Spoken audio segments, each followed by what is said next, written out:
tầng đấy nè. Đi thì chưa đi ai bưng cái này. Tầng đấy tô đây rồi cô. Đây này.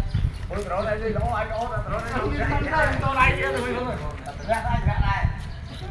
Đây đây. Thằng mới thì ra. Để thấy chưa? Hàng. Đi ra, biết. Hàng.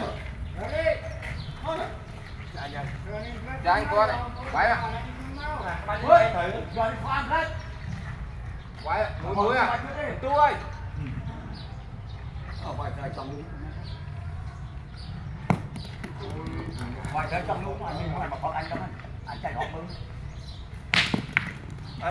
Tấn tay vậy nè, đi vậy nè cái tấn Luôn luôn. Thấy nó có mình kia cho người ta. Rồi, được rồi. Lấy phải khó tiếp. Tin rồi nè. Xin đi co. Ấy co thua.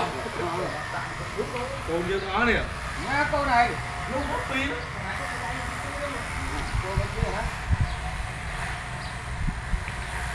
Để quay mà chú mà để quay nữa. Quay rồi. Nhiên rồi. Đi tận á. Hai đây. Ai thắng? Quay sao đi. Mày mới mua đi.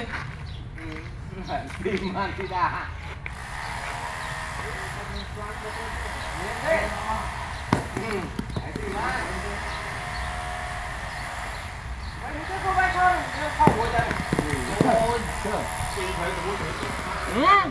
Nhưng đang muối à?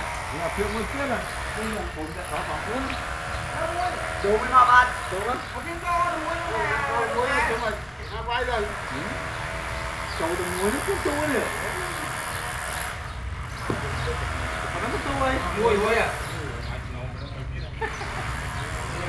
Chú mai là chú mai rồi luôn. Vài mình cuốn. Mạo.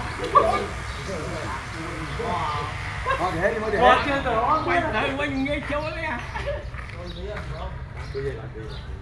Mạo à. Ui. Màu. Ui. Bơi.